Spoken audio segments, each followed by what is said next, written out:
Salam teman-teman semua, kami dari kelompok 4 akan mempresentasikan hasil kerja kelompok kami dengan materi pendanaan jangka panjang. Namun sebelum itu kami akan memperkenalkan diri. Saya Olivia Tigekore dengan NIM 23190072 dan teman saya Aljendri Tembaluduk dengan NIM 23190078. Kalistus Firiano Espadi dengan NIM 23190050, Ferianto Obola dengan NIM 23190057 dan Nandomenyi dengan NIM 23190048. Karakteristik pendanaan jangka panjang. Pendanaan jangka panjang adalah pendanaan dengan jatuh tempo lebih dari 1 tahun.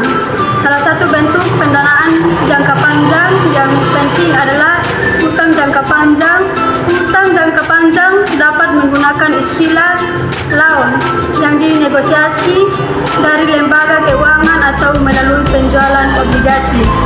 Proses penjualan obligasi sama seperti penjualan saham yang pada umumnya menggunakan jasa bank investasi. Utang jangka panjang satu perusahaan biasanya memiliki jatuh tempo antara 5 sampai 20 tahun. Ketentuan standar hutang. Pihak meminjam diwajibkan untuk mempertahankan pencatatan akuntansi yang baik berdasarkan prinsip akuntansi yang berlaku. Pihak peminjam yang diwajibkan menyediakan atau menyampaikan laporan keuangan yang telah diaudit kepada kreditor atau pemberi pinjaman yang digunakan untuk mengawasi perusahaan dan menegakkan perjanjian hutang. Pihak peminjam diwajibkan untuk membayar pajak dan kewajiban lain pada saat jatuh tempo. Pihak peminjam diwajibkan untuk mempertahankan seluruh fasilitas agar tetap dalam kondisi yang baik. Instrumen pendanaan jangka panjang. Pendanaan jangka panjang terdiri dari 3 macam. 1. Debit atau hutang yang mengikuti. A. Kredit jangka panjang. B. Obligasi. 2. Saham preferen. 3. Saham biasa. Pinjaman jangka panjang long term loan. Pinjaman berjangka diberikan untuk keperluan antara lain membiayai kebutuhan modal kerja permanen, untuk membeli mesin dan perlengkapan, dan untuk melikuidasi pinjaman yang lain. Lembaga keuangan utama yang memberikan pinjaman berjangka kepada perusahaan adalah bank komersial, perusahaan asuransi, lembaga dana pensiun, perusahaan pengembangan regional, lembaga pembayaran usaha kecil, perusahaan investasi usaha kecil, perusahaan keuangan. Karakteristik long term loan. Perjanjian pinjaman berjangka yang aktual merupakan dokumen kontrak resmi yang berisi hanya beberapa halaman sampai beratus-ratus halaman. Hal-hal yang dimasukkan dalam dokumen perjanjian pinjaman berjangka adalah jumlah dan jatuh temponya pinjaman, tanggal pembayaran, tingkat bunga, ketentuan standar dan pembatasan, tujuan pinjaman, tindakan yang diambil jika terjadi pelanggaran dalam perjanjian. Berikut saya akan menjelaskan tentang obligasi. Obligasi perusahaan adalah suatu sertifikat yang menunjukkan bahwa suatu perusahaan telah meminjam sejumlah uang dari suatu lembaga atau individu dan berjanji untuk membayar atau melunasi pada waktu yang akan datang dan dalam kondisi yang telah disepakati atau ditetapkan. Istilah-istilah dalam dasar obligasi. Yang pertama, nilai nominal. Yang kedua, tingkat bunga kupon. Yang ketiga, waktu jatuh tempo. Berikut jenis-jenis obligasi. Yang pertama, debentur. Obligasi tanpa jaminan yang diterbitkan oleh perusahaan yang memiliki reputasi baik. Yang kedua, debentur subordinat.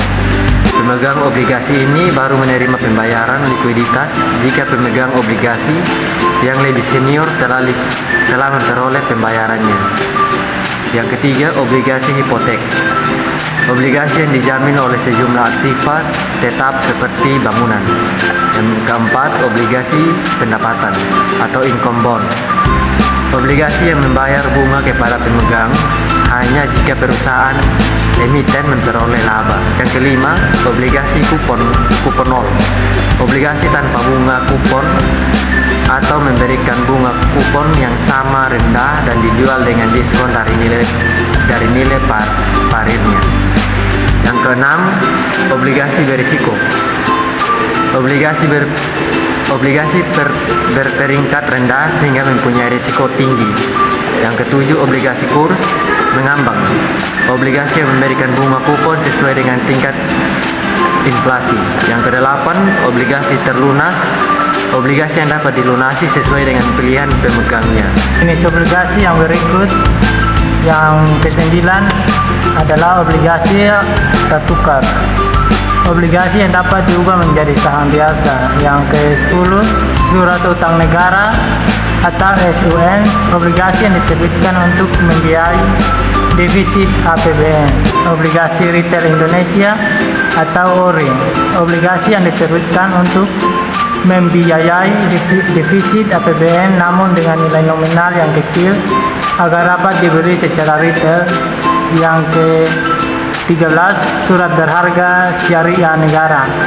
Obligasi syariah atau obligasi sukuk adalah obligasi yang diterbitkan untuk membiayai defisit APBN namun berdasarkan prinsip syariah. Berikut opsi pendanaan kembali obligasi. Suatu perusahaan yang ingin melunasi seluruh obligasi yang beredar sebelum jatuh tempo memiliki dua opsi. Yang pertama, penerbitan berseri.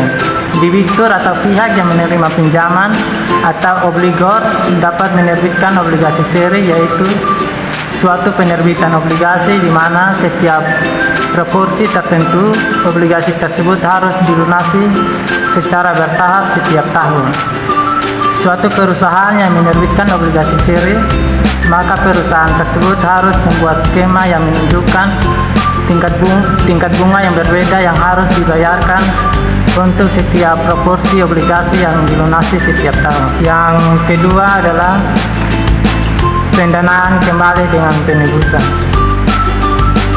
Jika tingkat bunga di pasar menurun, maka perusahaan dapat melakukan pendanaan kembali melalui penggantian hutang lama dengan hutang baru yang memberikan tingkat bunga yang lebih rendah. Jika perusahaan memasukkan ketentuan penebusan dalam perjanjian penerbitan obligasi, maka penerbitan obligasi dapat dengan mudah menebus kembali obligasi yang beredar sebelum jatuh tempo. Keputusan pendanaan kembali obligasi dapat dilakukan dengan beberapa langkah sebagai berikut. Yang pertama, penentuan investasi awal. Yang kedua, penentuan penghematan aliran kas tahunan. Yang ketiga, menggunakan biaya hutang setelah pajak. Yang keempat, jika NPV bernilai lebih besar dari 0, maka usulan pendanaan kembali dapat dilaksanakan dan sebaliknya. Oke, lebih baik saya akan lanjut menjelaskan mengenai saham preferen. Saham preferen sebagian seperti saham biasa dan sebagian lagi seperti hutang. Disebut preferen atau istimewa karena saham itu memberikan keistimewaan tertentu kepada pemegangnya, ditambah hak dibandingkan dengan pemegang saham biasa, antara lain memperoleh yang pertama A, imbal hasil tetap dalam bentuk persentase atau nominal secara berkala. B, prioritas jika ada likuiditas. C, penggantian pembayaran dividen untuk tahun sebelumnya jika pada tahun yang lalu perusahaan merugi dan tidak membayar dividen.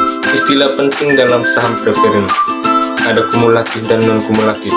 Saham preferen yang mengakumulasikan dividen yang tidak terbayar pada tahun-tahun sebelumnya. Sebaliknya, untuk saham preferen yang tergolong non kumulatif, tidak ada akumulasi dividen yang tak terbayar pada tahun-tahun sebelumnya. Konversur diatur sebagai pemegang obligasi. Pemegang saham preferen dapat menukarkan sahamnya dengan sejumlah saham biasa. Pemegang saham biasa pada dasarnya adalah pemilik perusahaan. Saham biasa kerap disebut pendapatan sisa residual income karena hanya akan memberikan pendapatan kepada para pemegangnya bila mana perusahaan mengalami keuntungan. Bila dibandingkan dengan pemegang saham preferen, pemegang saham biasa menanggung risiko yang paling besar.